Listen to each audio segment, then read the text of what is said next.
दुर्लभ संयोग। आज से 9 साल पहले की यह बात है। हम लोग अपने शहर के सिविल लाइन में सरकारी मकान में रहते थे। वो मकान काफी बड़ा था और बहुत बड़े कंपाउंड से घिरा था।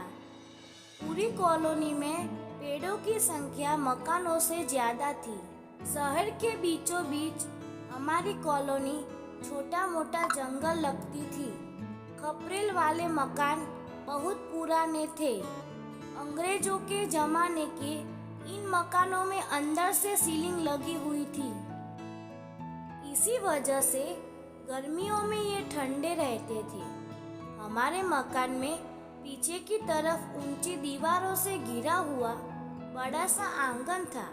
आंगन के 3 तरफ करांदे, जामुन और इमारती लकड़ियों के बहुत से पेड़ थे। इन पेड़ों की छाया आंगन में भी आती थी। जहाँ इतना सुरम्य वातावरण था, वहाँ एक बहुत बड़ा खतरा भी था, और वो खतरा था सांपों का। हमारे इलाके में काला नाग कई बार देखा गया। एक बार तो हमारे बाथरूम में भी घुस गया था। बाथरूम की नाली में जाली नहीं लगी थी। सांप शायद वहीं से अंदर आ गया था। बाकी पूरे घर में जालियां लगी थी, इसीलिए सांप और बिच्छू घर के अंदर नहीं आ पाते थे। छप्पर में रेंगते सांप हमने कई बार देखे थे, परंतु सीलिंग और जाली इन जहरीले जंतुओं को मकान के अंदर आने से रोक देती थी। नाग सांप से हमें डर नहीं लगता था, क्योंकि इनकी प्रवृत्ति इंसान से दूर जाने की होती है। परंतु करेत सांपों की एक ऐसी प्रजाति है जो बिना खतरा महसूस किए डसने को तत्पर रहती है। हमारी कॉलोनी में करेत सांपों की 1 से ज्यादा प्रजातियां देखी गई थी। ये बेहद खतरनाक सांप है। इसने डस लिया और समय पर एंटीवेन नहीं मिला तो मृत्यु तय है। हमारे अस्पतालों में रेबीज का टीका अक्सर अनुपलब्ध रहता है, तो एंटीवेनम समय पर मिल जाएगा, ऐसी उम्मीद कम ही थी। सावधानी ही सुरक्षा थी, इसीलिए हम दरवाजा खोलते समय बहुत सावधानी रखते थे, क्योंकि करेत सर्प अक्सर दरवाजों पर चढ़ जाया करते थे। बच्चों को मैं दरवाजा खोलने नहीं देती थी।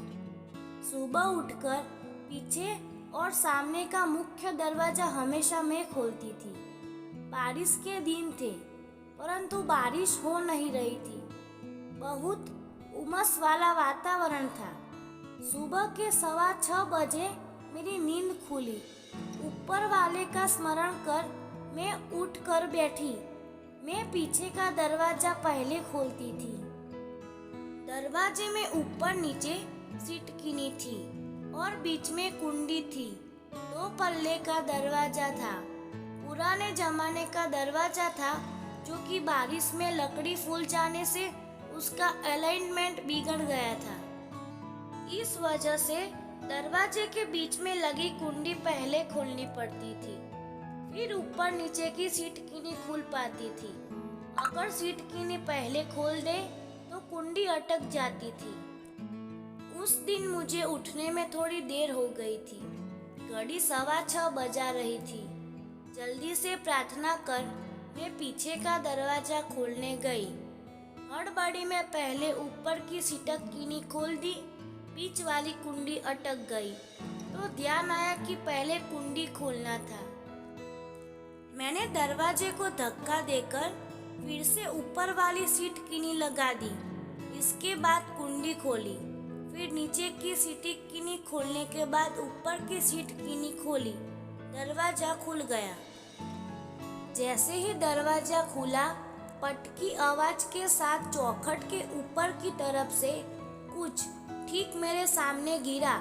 मेरे पैर के सिर्फ 2 इंच के लगभग दूरी पर वो एक पुराना और थोड़ा मोटा करेत सांप था, जिसकी पीठ पर अजगर के समान धारियां थी।